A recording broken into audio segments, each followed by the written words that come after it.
when we work with large data, scrolling to left and down, we lose sight of the top row and the first column. Most of the time we want to see the header and the first columns. Excel has an excellent feature to handle this. Type, we can freeze the top row first. We can go to View and freeze pans and freeze top row.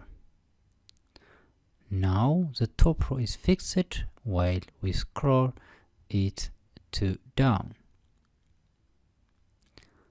In the same manner, we can freeze the first column. Let's unfreeze it. This first and freeze first column and the third one. Now we can scroll to the right and the first column is visible. There may be times to keep pause, and we may add some column and rows to be visible as well. You can do this by pointing the selector to the place we want to freeze.